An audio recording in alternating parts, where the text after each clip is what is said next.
Thank you for checking out this Research Craft interview. I'm Robert Carl. My guest in this installment is Kevin Coleman, Associate Professor of History at the University of Toronto. Kevin is a historian of modern Latin America with a focus on visual culture. He is author of the 2016 book, A Camera in the Garden of Eden, The Self-Forging of a Banana Republic. I first encountered Kevin's work when I read his fascinating piece on a 1928 photograph of the men who would go on to lead that year's general strike in Colombia's Banana Zone. In 2018, I tweeted a long thread to commemorate the 90th anniversary of the strike and the Colombian Army's subsequent massacre of strikers, an event immortalized in Gabriel Garcia Marquez's 100 Years of Solitude. An artist in Santa Marta read the thread and was able to access the translated version of Kevin's chapter, along with primary sources, which Kevin had put on his website. Thanks to this connection, the Artists Collective created a larger-than-life version of the strike leader's photograph, posted it publicly in Santa Marta, which is a powerful work of public art and memory. I'm so glad to have this opportunity to take my conversation with Kevin off of Twitter and sit down and chat with him. Well, Kevin, thank you so much, not just for joining us, but also for really being the inspiration for doing this series. You wrote to me a couple months ago as COVID was getting started and said, could we do a call, maybe make it public, about research methods and organizing my research materials. So thank you again for that. Wow. No, but thank you for the public history that you do.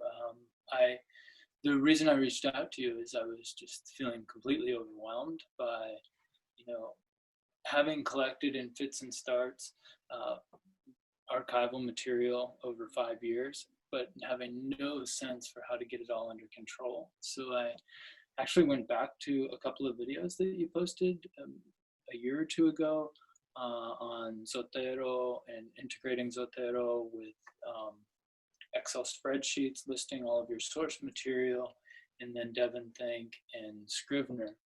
And so I thought that, before I start another round of collecting archival materials, I needed some sort of system to organize it all. And so I thought that maybe if I reached out to you, we could talk and you could help me come up with a system to get this material under control. So thank you actually for the, being so generous in posting your research process. Well, I really appreciate that. And actually, this is a conversation before COVID we might have just had one-on-one, but I think in an era of everyone being on Zoom, your idea to open it up was really great. So anyway, so you're starting a second book, and I think these tips are going to be valuable not just for people in a similar situation, which includes myself, but really anyone embarking on a project or who has a couple summers or more of research under their belt, has a collection of sources, and as we'll see, you have video sources as well. We're not dealing with strictly textual or even photographic stuff. And the other thing that I think is compelling about what you're doing and some of the questions and problems you have is you're working with a team of research assistants, with a team of undergraduates. And I think that question of how to share research materials, not just share research materials, but sort of generate notes and ideas from that as a collective is something historians have generally not been good at. And I think it's particularly important under the current circumstances. Yeah, so I was fortunate to work with 5 undergraduate research assistants. Great. I have a scholars in residence program here at the U of T. And so I thought that one way to work with 5 people who are spread out between Mexico, Toronto, and Costa Rica would be to use Dropbox Paper. I was fishing around for a solution that would enable us to collaborate, that wouldn't require everyone to store all of their materials locally on their own computers, that I would have access immediately to the different sources that they were finding. And so I developed a system in which we had 3 categories: provisional, active, and completed. So as they found different sources, they plopped them into a provisional folder and I can show you online. Yeah, why don't you go ahead and share your screen? Yeah, to an annotated bibliography. And then I would go through that with them. So this was from a student, Andrea, extraordinarily bright, helpful student. And so she was going through all these sources. Eventually we moved them from from the provisional down to the active and then the completed folders. And so with Dropbox Paper, we were able to plop the PDFs in, or the image files, or the stills. You can take notes, you can collaborate, you can @ somebody so they immediately know when to respond. And then it's like having a giant, 200-page Word file, but with everything stored in it, and that doesn't get kind of corrupted quickly. The Word file would crash if I put and huge video files, and if I embedded huge video files in it. And then you can fold these, collapse these, or expand them depending on what you need.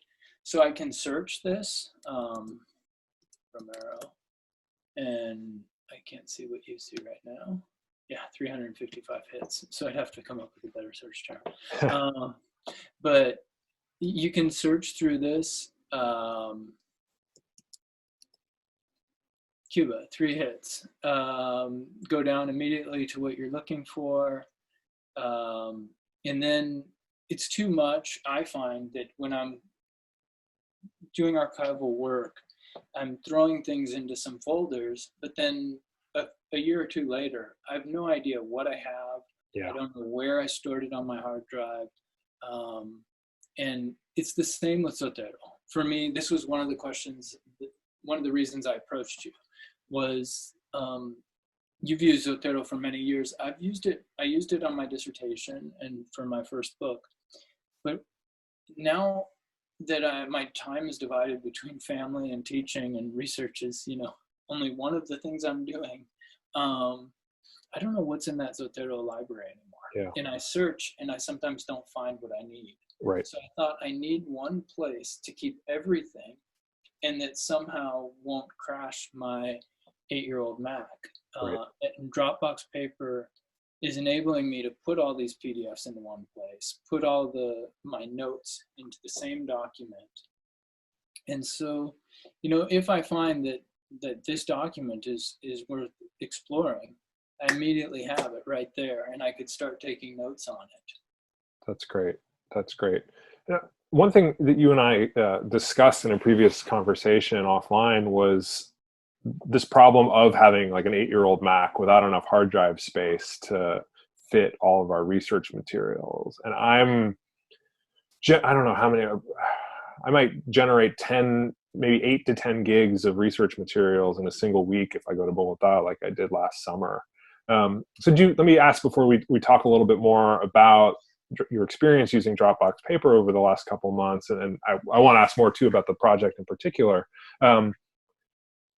Do you feel like you've come up with a good system for tracking how to keep track of research materials? In my case, I've got a few things on my hard drive. I've got a few things on one hard drive. Maybe I have one master copy somewhere else. I still have another Google Drive account that's got a few other folders. Do you have a system for keeping track of things? Do you feel like it's working at all, or?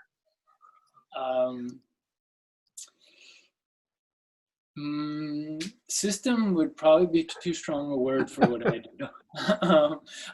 Aspiration? Aspiration? Yeah, that's right. Yeah. I tried doing the spreadsheet that you do through Excel, and I just didn't stick to it. I felt like it required more time from me than I had to update it. Yeah. I also tried exporting my Zotero library for this Romero project as a spreadsheet. And that worked, but then I also did not update it. Yeah. Yeah. And, So and let me just say that's been my problem. I think particularly as the problem's worse now, both because of older technology and more research materials. But when I started to have to divide things among multiple accounts and devices, all my files, I had a spreadsheet that's like, okay, these are the folders that are in the Docs 1 folder, and these are the folders, the archival collections that are in the Docs 2 folder. but it's been such a scramble to keep up with things that I've never even gone back and updated that spreadsheet. Or I forgot what it was called, and I haven't been able to find it again. So, I've been thinking since you and I started talking about this over the last few weeks, okay, how can I unify things? So it's not yet a system or a practice. It's still at the aspirational phase. But I think having some sort of centralized index for, okay, all my printed Columbian material is in this Google Drive account that I've digitized. All the archival stuff from Columbia, along with the stuff from the U.S. National Archives, is in this other, Dropbox or Google Drive account. So hopefully we will get suggestions when this gets posted about how people might have dealt with this, because the size of documents, and I mean that actually on an individual basis, because I had most of my documents are with a digital camera that I bought in 2006, and now that I have a nicer camera and it's easier to get a higher volume SD card for it, there's bloat there as well. I'm happy to be able to take things at a slightly higher resolution, but it's compounding this larger problem that I've been fighting with for the fourth. I left for Bogota for research 14 years ago. It's summertime again, so decade and a half later, it's almost incomprehensible how much I have digitized.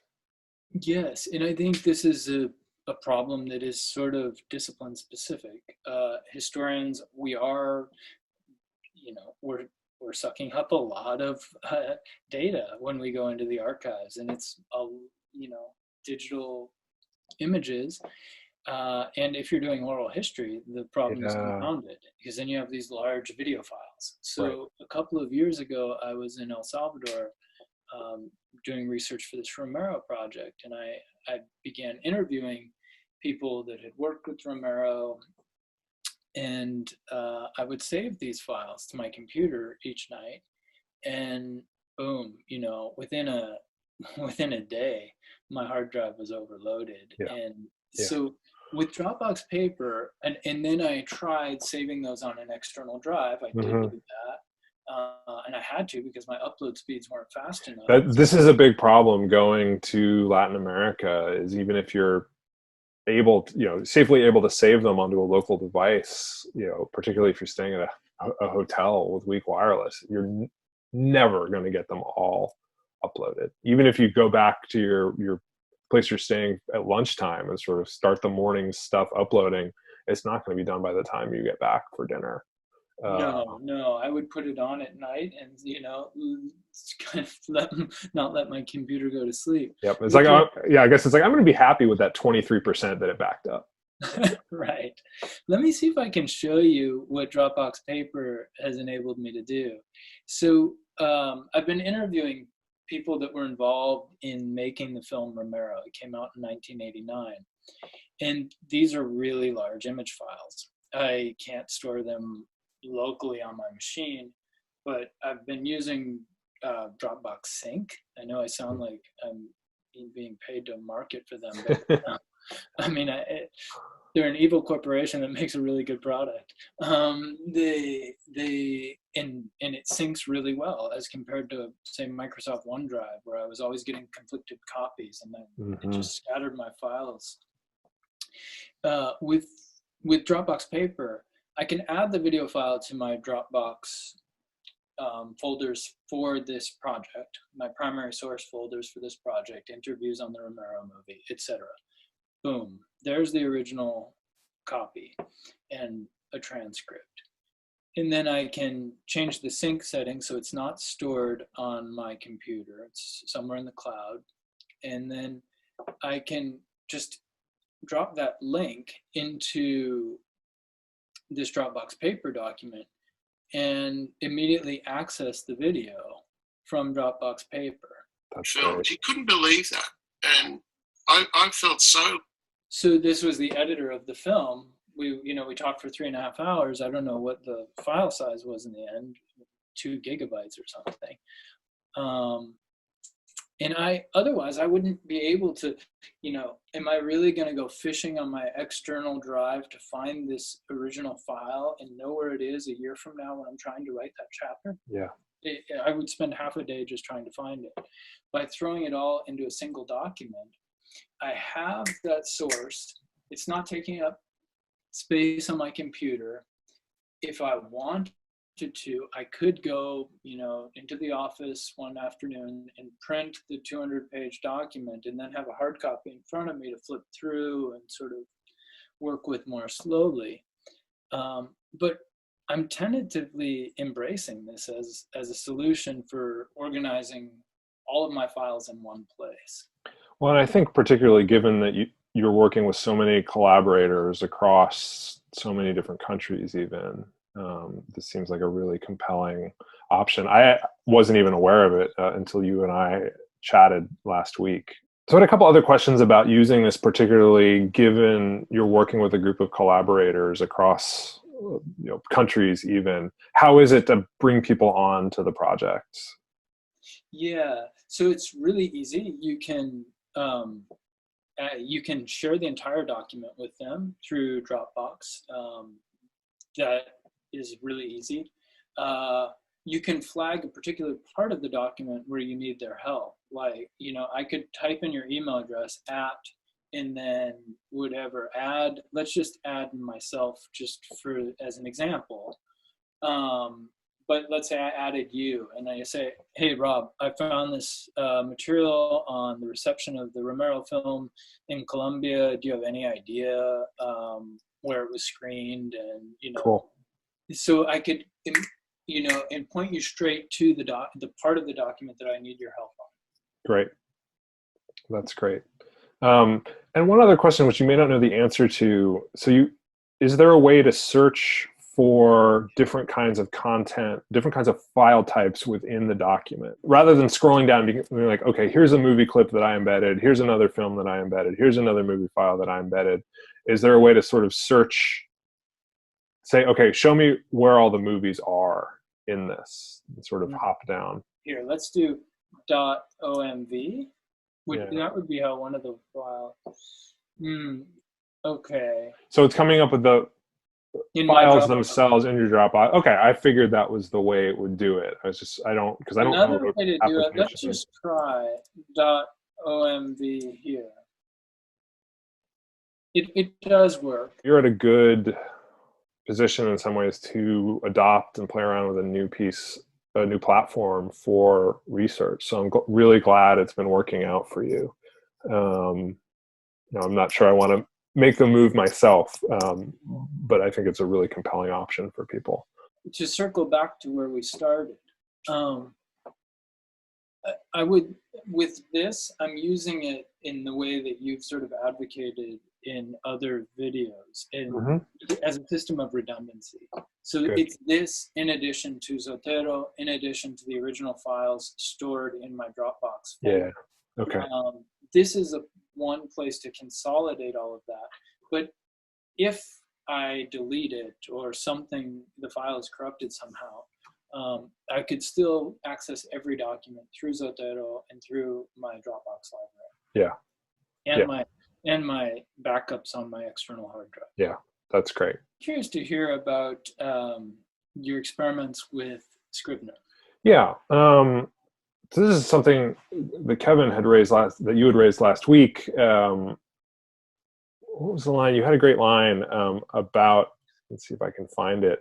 You were worried about having too many programs between your sources and your manuscript, which I think is a thoughtful way to consider things. And you and I have talked previously offline about sort of the importance of using simple programs, a sort of minimalist computing model in some ways. So, always on a Mac, Preview over iPhoto or its successors, anything to remove layers of obscurity between your original file, so you know where it is, so it's easy to back up, so it's less likely to get corrupted, and then yourself. So I mean, you propose as one possibility, using Scrivener not just to write a manuscript, but to take notes, Yes. and possibly even to embed some image files, some research image files. So here's Scrivener. This is not something that had occurred to me before you brought it up last week. So I just randomly dropped in some image files, and then some PDFs as well. And sure enough, so this is an OCR born digital PDF, and its contents will come up in the search feature. So one thing I didn't try out, if I OCR a document in Acrobat or what have you, then put it in here, will its contents be searchable through Scrivener? I'm not sure yet. I am a little hesitant to sort of overload Scrivener because it's not meant to process images. I don't know what adding. I didn't check to see what adding these does to the size of the Scrivener file itself, but it's an interesting idea.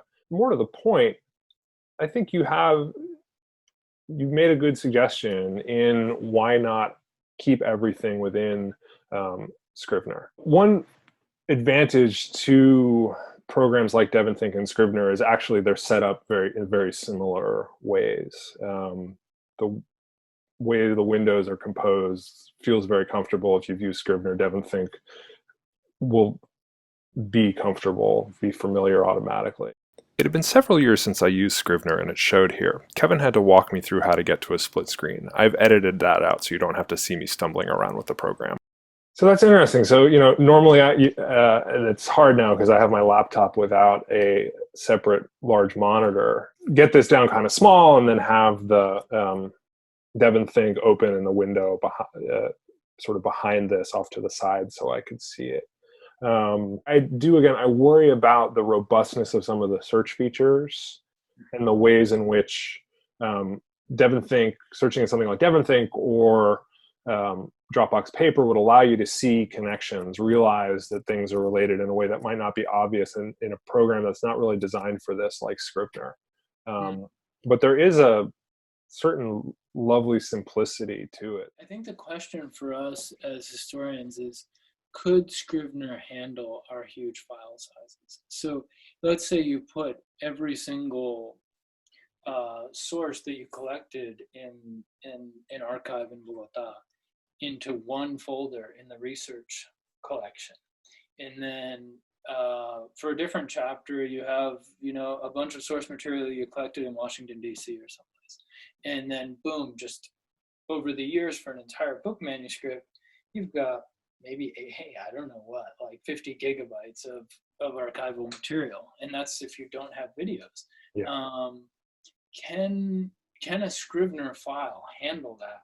Yeah. Or could you lose your book manuscript committing so wholeheartedly to Scrivener? Right. Well, I think, again, if you pair Scrivener with a very simple program that's more designed to handle these images. So if you simply have on your hard drive all your research materials well organized, and you're going through things and opening them with Preview or some other very basic photo program, rather than importing them into Scrivener, and you're just using Scrivener for the notes rather than handling the documents themselves. I think that having those side by side would be the way I would think about approaching it. But we'll see. Maybe we'll hear back from Scrivener about this, or if people have thoughts or experience, they can tweet at us. Yes. No, I'm sure there are people that are quite committed to Scrivener and have tested its limits. Yeah. But as you say, and I think this is not something I had even considered before our conversations in recent weeks. As historians, we have a very specific set of issues potentially. It's not big data in the way that social scientists or scientists would understand it, but for us, it is big data. In a very real material sense. Like, I don't have the capabilities to store all of this. I'm worried about getting this week's haul of digitized archival stuff back from the archives in Latin America. So I think that observation is really good, and is going to be one that I think about for a long time. Yeah, I guess one other downside for us of committing to Scrivener for, say, throwing all of our archival sources into it, and then composing our manuscripts alongside of those sources, is that it's a large file that you'd have to store locally on your computer. We didn't record it, but Kevin later showed me how he has documents in writing configured in Scrivener. It was a tight setup, but the Scrivener file itself was over a gigabyte in size due to all the sources he had loaded in. This remains one of my major concerns given the kinds of storage constraints we discussed throughout the interview, but as I also said, I see the logic and appeal of using Scrivener as Kevin is proposing. I'll hope to check back in with you in a few months to see how the summer of research went and what limits you found with Dropbox Paper. Yeah, no, thank you. And keep me updated on Devin thinking through. I will, definitely. Well, is there anything else you wanted to talk about? No, thank you so much. It's been fun, and I look forward to your interviews with other folks. Thanks. Yeah, this series is in some ways, I think, just a chance for me to hang out with people I only know on Twitter, and I've never even met face-to-face on a screen. So, yeah, this has been fun. Thanks so much for taking the time to share with us. Thank you. Un abrazo. Ciao. Un abrazo. Thanks for watching this installment of Research Craft. Be sure to subscribe to my YouTube page to be updated on new episodes, and also follow me on Twitter and join the conversation. I'm at R.A. Carl.